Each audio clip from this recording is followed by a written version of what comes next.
औषध दोकान रे पड़ी ताला आंदोलन रे औषध विक्रेता।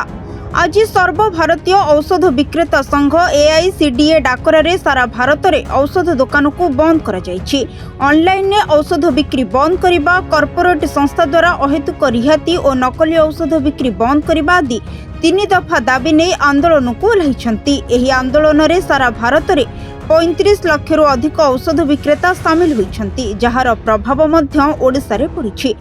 मो नाम रतनजय दास।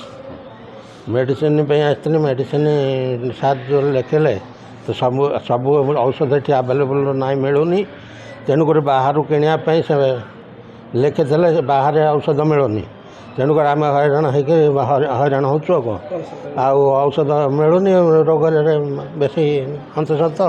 राज्य स्तरीय औषध विक्रेता संघ यूसीडीए डाकरा रे राज्यर समस्त औषध दोकान बंद करी आंदोलन को ओह्लाइछन्ति। खोर्धा जिले में उक्त दाबी को समर्थन करी औषध विक्रेता माने सकाळ 6टा समय आंदोलन जारी रखिछन्ति। मु Vikas Ranjan Sahu, pharmacist of Shubhalakshmi medicine store. ये आज आंदोलन एआईसीटी द्वारा आयोजित कर 24 घंटा आंदोलन। ए सरकार को 3 दफा धरी आंदोलन कर मुख्यतः है ऑनलाइन मेडिसिन।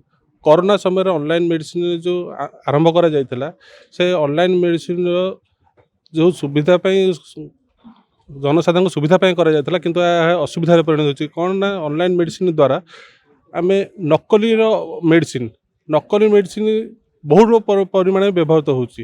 याकू तदारक करने कहीं ना, जोटा कि आमर रिटेलर होलसेलर आम जो गोटे चेन अच्छी जो company through C&F distributor retailer एवं जनसाधारण एम भर गोटे चेन जो थाए, किंतु या तदारक करने ड्रग्स इन्स्पेक्टर हो ड्रग कंट्रोल एम अच्छा, किंतु ऑनलाइन मेडिसिन द्वारा आपको तदारक करने कहीं ना बहुल परिमाण में स्पूरियस मेडिसिन बा नकली मेडिसिन व्यवहृत होउछि। एटा हला प्रथम कारण। द्वितीय कारण होउछि कॉर्पोरेट द्वारा गंभीर रिहाती आमर सरकार द्वारा निर्धारण करा जायछि जे आमर 15 रु 20% भाव रिहाती गोटे रिटेलर पाइब, किंतु कॉर्पोरेट संस्था द्वारा याको 30 रु 40% केमिति होउछि। सरकार विक्रेता संघर दाबी न मानिले आंदोलन आहुरी जोरदार रहिबो बोली संघ चेतावनी दैछन्ति। सुनील कुमार महांती, टांगी खोर्धा साइसधा एजेंसी मेडिसिन डिस्ट्रीब्यूटर। ये जो सारा भारत में औषध दुकान बंद आकड़ा दि जाइए सफल करने आम खोर्धा जिला तरफ टांगी थाना, बालुआ बाणपुर थाना, आमर निराकरपुर थाना समस्त थाना एरिया औषध दुकानी आउ होलसेल दुकानी बंद रखीचु। यार सफल पाई आम समस्त एकत्रित हो शांति शुक्ला सहित बंद चलती। सरकार पाखे निर्देश पहुँचो आमर अनुरोध या जो ऑनलाइन व्यवसाय आ जो रिहाती देउछन्ती जो निशा मेडिसिन जो निद मेडिसिन ऑनलाइन व्यवहार करा जाउछि या के दूर ठीक है विचार करी बंद करा जाऊ।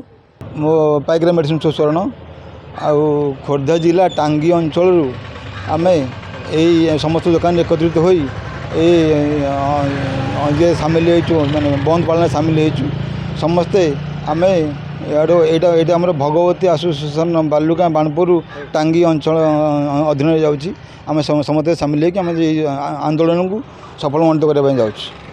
खोर्धारू सूर्यकांत साहू को रिपोर्ट, सरकार न्यूज।